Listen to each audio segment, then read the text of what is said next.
So, tell me about yourself. What you tell me about your history with what you've been doing with the poetry slam stuff. Well, I started going to the Poets Asylum in 2005 or 2006, and it was just kind of by accident. I just kind of walked in, and I have been going pretty much every night, every Sunday, religiously since then. Started hosting the open mic nights and the slams in, 2008, and just this past year, I took over with a friend of mine as the slam masters for Worcester, so we are in charge of the whole shindig. I have been writing since I was probably 10 or 11, but I've only been performing poetry for maybe a decade, which sounds a lot longer than it actually is, but That seems pretty long. yeah, but in retrospect, you know, I was 17 or 18 when I started performing, and it wasn't at slams or anything like that. It was just, we would have stuff at school and I would get up and perform my pieces, and it was never a big thing for me. And then I started going to the asylum, and it was totally different, getting on stage with a group of other people who were there for the same thing and weren't going to judge, you know, putting your emotions out there, and weren't going to judge, you know, your personal experience. Was really cool, and it was really inviting, and now I run the whole shebang. It's cool. So, Wow. yeah. So you do, so like before this, you had an appointments workshop until 4 o'clock for high schoolers? Yeah, middle schoolers and high schoolers out in North Brookfield. The school out there, one of my friends is the library science teacher and the librarian, and she has a youth slam team at the school, and they meet every week, and they're going to be doing a festival out in Boston called Louder Than a Bomb, which is a youth-oriented slam festival. And she just wanted me to do a workshop with them. I worked with them a little bit last year and helped them with their performance and being unafraid of letting yourself go on stage and all that stuff. So she asked me to come out and do a workshop, so that's where I was at earlier today. So what do you do in those workshops? Usually what I will do with the workshop is I'll try to do something different than they've done before. With this particular workshop, I gave them 4 index cards. The first index card they wrote, and I told them no people, because we didn't want to be in the business of dragging people into this. But the first index card was something that they loved, that they could never live without, and the second one was a place they never, under any circumstances, wanted to go back to. And the third was something that you associate with being nervous, and the fourth was something that they love about themselves, which for high school students was difficult to come up with. And then I had them... Angsty period where... Yes, they're all angst-ridden. Very full of self-doubt and angst. So then I had them switch cards. So everybody got a different card, so they couldn't use their own experience. And then I had them write a poem where they couldn't use I or me or us or we or them, anything like that, and made it totally not personal. So they were taking personal things and making something not personal, and it was an interesting exercise. That's good. Yeah. That's good. I'm pretty sure it's a very good thing you chose not to have them write down people for any of those. Yeah. Yeah. Oh. So do you do these sorts of workshops just in North Brookfield, or do you offer them around in the area? I've done a couple at, I did one for the Poets Asylum, which there was a kind of a 3-part one that was a little bit more detailed. I've done ones with North Brookfield before. I've done them, I actually host 2 poetry readings in the area, one in Worcester and one in Marlborough. And I did a 3-week series of workshops at the reading that I did in Marlborough. And so it was basically, that series of workshops was more about language and less about what, like the topic that you were writing on. One of them was, you know, writing a poem from the perspective of an inanimate object. And so I wrote a poem in the perspective of a stage at a concert, which was kind of interesting. And you know, I had them do word association and come up with a poem based on the associated word as opposed to the word that I gave them. So there was a long list and they associated words and came up with poems. So. Wow. So you basically run the whole shebang there at the Poets Asylum, right? Well, it's not just me. I am the slam master, so I take care of all the slam stuff, and I host pretty much every week. And I also have Sarah Sapienza, who is my co-slam master. So in the event that I can't do my slam master duties, she's there to help me out. She also does all the booking. So she schedules when we do slams and when we do just open mics or when we have fun slams that aren't for a team, or when we have features come in. We're getting a lot more features coming in now because the school year is back up and running, so we have more. We're right down the street from Clark, so we have a lot of Clarkies coming in. So she does that, and then our friend Sue McMillan, who is actually the wife of one of the guys who started the Worcester Slam, takes care of our website. It's a WordPress blog website, and she updates it every week and puts up funny gifs of cats dancing in top hats and bears reciting Shakespeare. Sounds like the internet. It's definitely the internet. So she takes care of that, and our friend Bob Gill was our treasurer and our webmaster for a while, and he has stepped down, so we had to kind of regroup after he did that. And Bill McMillan, who was one of the ones, he and Leah DeShane were the two people that started the Worcester Slam like 22 years ago. So I was 8. Nope, sorry, I was 6 when it started. And he just stepped down last year from being the Slam Master. So it's now myself and Sarah, and Sue has stepped up to help us out. But he's still very much a part of it.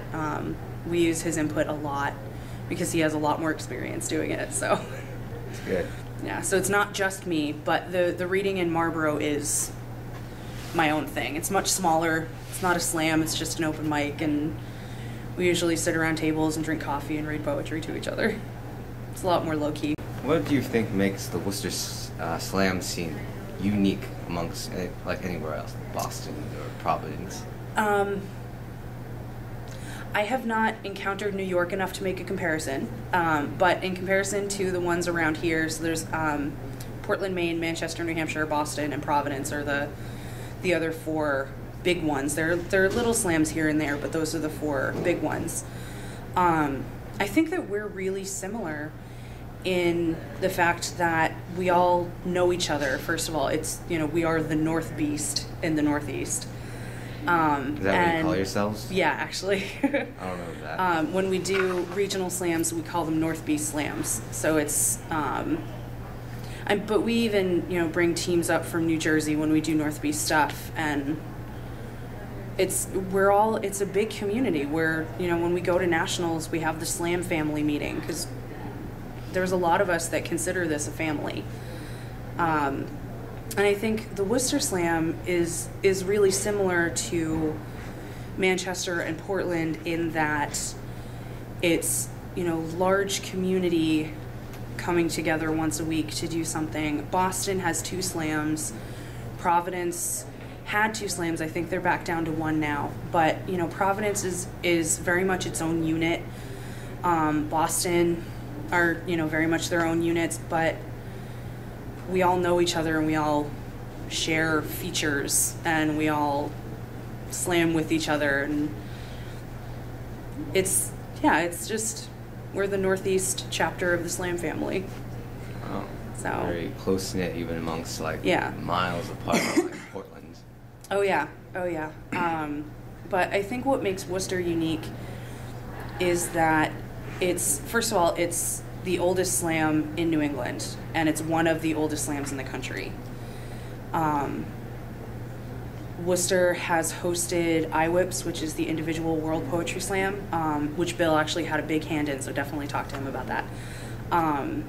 And, you know,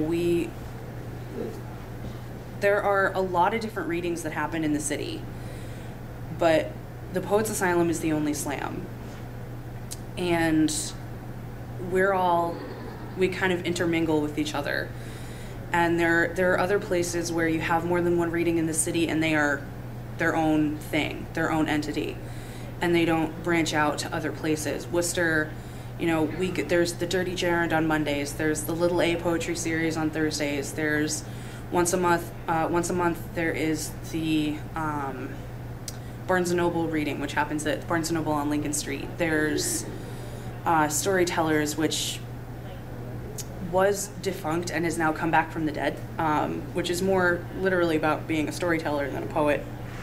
But we all go to everything.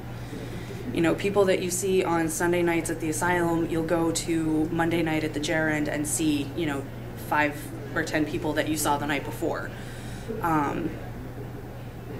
You know, we talk to each other, we support each other, we help each other out. Alex and I have worked together.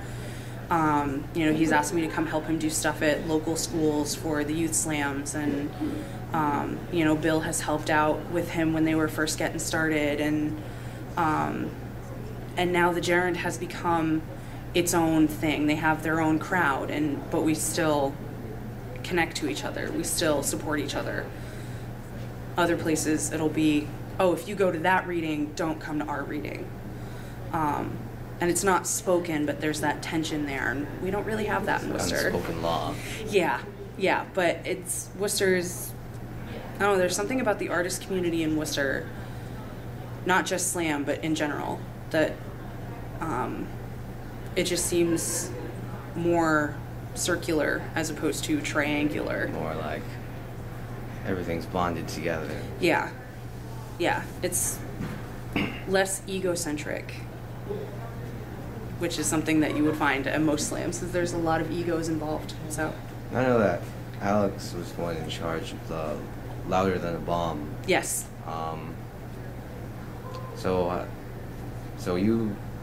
Did you like help with the Worcester team in any way to like set it up? Because I know they got first place for that one.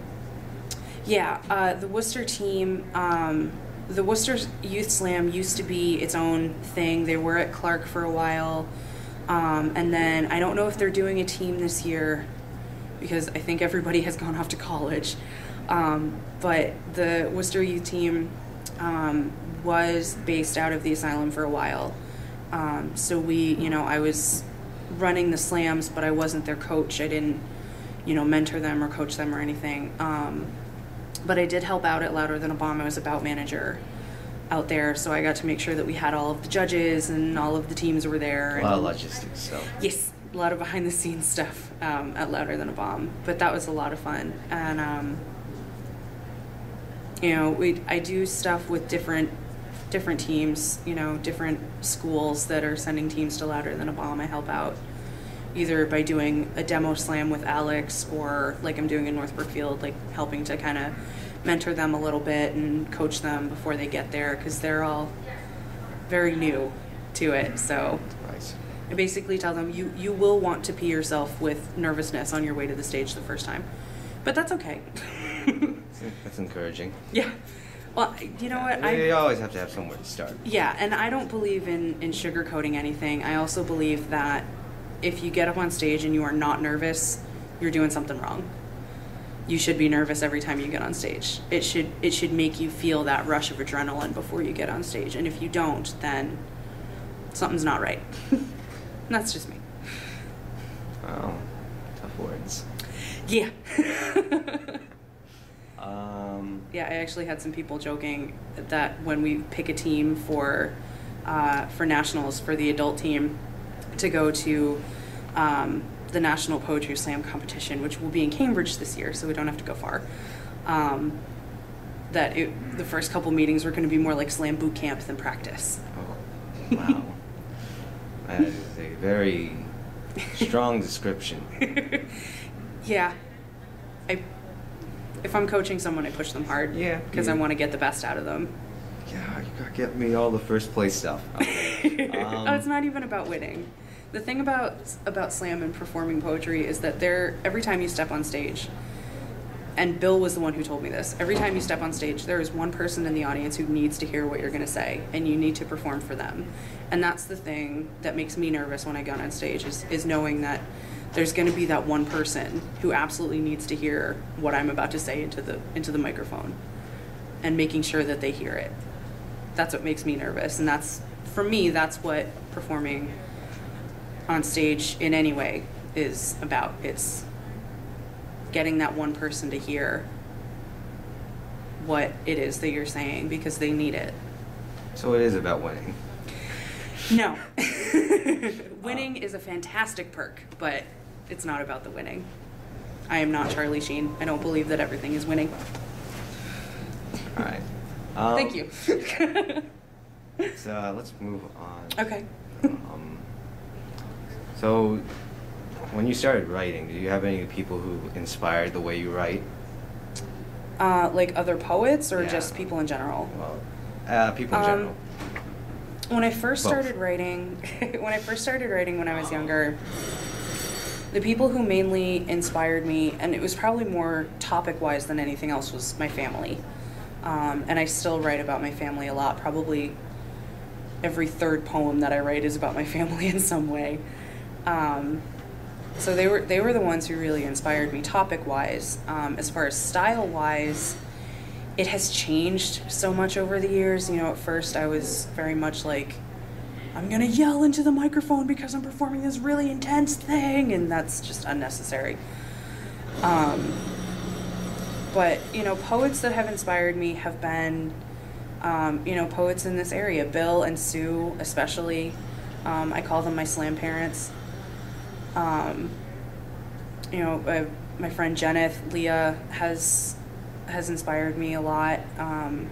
She and her husband Victor are both, you know, the way that they write and the language that they use has, I don't want to say inspired, but it has pushed me to do something different.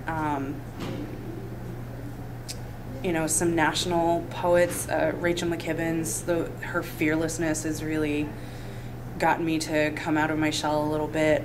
Jack McCarthy, who just performed his last feature. He will not be featuring or touring anymore, which I cried when I found that out, actually.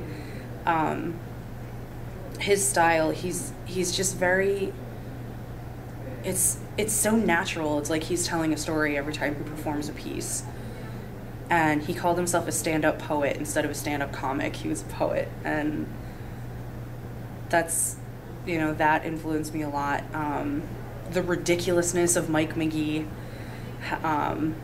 because he is really ridiculous. You know, just names that people know, because that's where I was looking when I first started. And then, you know, just people locally have always influenced. You know, Sarah Sapienza, who I mentioned before, who's my co-slam master and the booking person. Everything she writes is so intelligent, and it's so challenging. And not because it makes you feel stupid, but because it makes you think about things in a different way. She makes comparisons to things that you would never think about. It's, you know, those are the kind of things that have, you know, pushed me to, update my style and update the way that I write and things that I write about. That's neat. I don't know, I've been here since 5, so. So you've been pretty heavily involved in the slam community for quite a long time. Mm-hmm. What do you think's changed since you've started, if anything? How's it going? One major thing that I've noticed that has changed is, at least from my perspective, the pretentiousness factor, especially in the national scene. There have been a lot of people who have, you know, stepped onto stage and thought, I am God's gift to poetry, and that's not necessarily the case. And they give off this vibe of being just very pretentious, and I'm better than you, and I'm smarter than you, and I'm cooler than you, and I mean, that's not what I want to take out of slam. So perhaps it's wishful thinking, and perhaps it's actually happened, but it seems to me that the pretentiousness of the national scene has definitely reached a low. And as far as the local scene, it's new faces coming in, old faces leaving, and I don't want to say old because they're not necessarily old, but people that have been around for a while aren't necessarily around as much. I think when it gets to a point that the majority of people are saying, I have heard all of these poems before, it's just being spoken by a different person. I think that's a sign that it's like, okay, it's time for us to get the younger generation, which is not necessarily younger people, but the next generation, more involved, and we need to get them using their voice.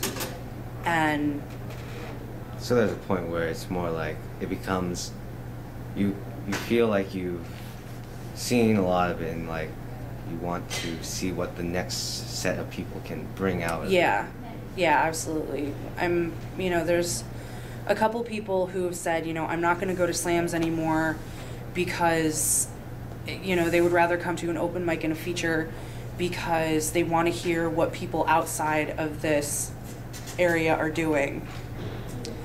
And when you're doing a slam, there are a lot of people who, especially at the very beginning,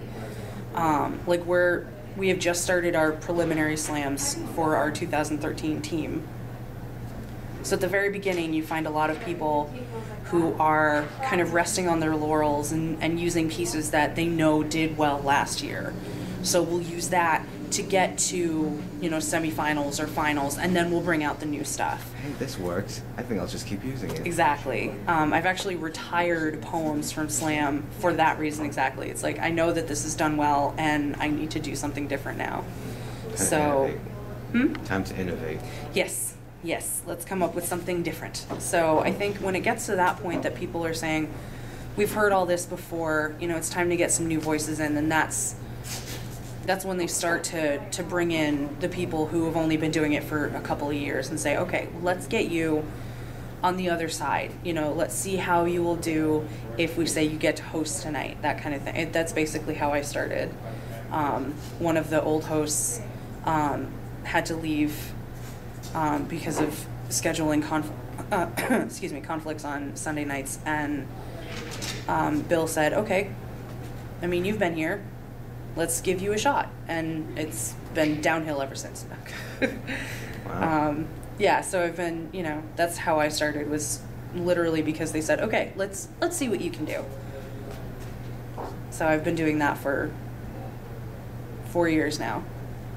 So I think for Mrs. Shane's perspective and her husband's as well, they started off in the 90s, very early 90s period. So their opinion of the slam movement back then was it kind of just really started picking up. There wasn't really too much of anything beforehand to say, let me join this community and then learn from them. They had to really pick it up from there. Do you think that in particular is something that doesn't really apply to this current day slam? Let's say a high schooler comes in, he's like, I want to do poetry, and then they can find bunches of different places to go. Do you think that sort of immersion kind of develops it a little bit differently?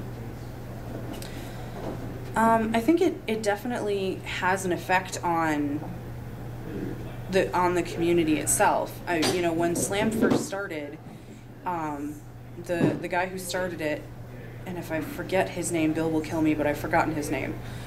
I think it's Mark Smith. When he started Slam, he literally said, let's put numbers to poetry and see how it goes.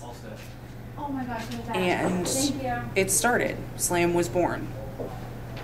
And now, almost every city you go to, every major city that you go to in the U.S. has a slam. Hawaii has 2. Wow. Massachusetts has 3 slams, not including college teams and high school teams. Portland has 3 readings, 2 of which do slams. Portland, Maine. California has 4 or 5 at least, and not all of them send teams. New York has 2 or 3. Rhode Island has 2. New Jersey has 2. You know, there's almost every major city that you go to, you will find a slam. And where there aren't, people are saying, okay, let's put a slam here. Because it's becoming more and more accessible, and more people want to be involved on some level, whether they want to be a poet or they want to help organize something. So having, you know, the fact that there are so many places that people can go to get their slam fix, I think it's great. At the same time, I'm a little nervous about what's going to happen in 10 years when you can't go 10 feet down the street and you find a slam. You know, are we going to be oversaturated with slams? It'll be the thing. Yeah, and you know, but there are still so many people, especially even in Worcester. You say, "Have you ever been to a poetry slam?" And they go, "I don't even know what that is." But there's been a poetry slam in Worcester for over 20 years. You know, you mentioned to somebody that you're a poet, and they automatically think, "Oh, well, you rhyme and you sound like Shakespeare or Robert Frost or something like that." But it's, you know, it's not always, you know, not everybody rhymes. I don't rhyme. I suck at rhyming. And I don't like Robert Frost. So, you know, it's just the fact that there is such a large community out there, I think is great, because you have options. You know, if you want to see some new faces and try something else, you can go this place or you can go that place. You know, you have those options. You know, it has grown and it is still growing. All right. I like that.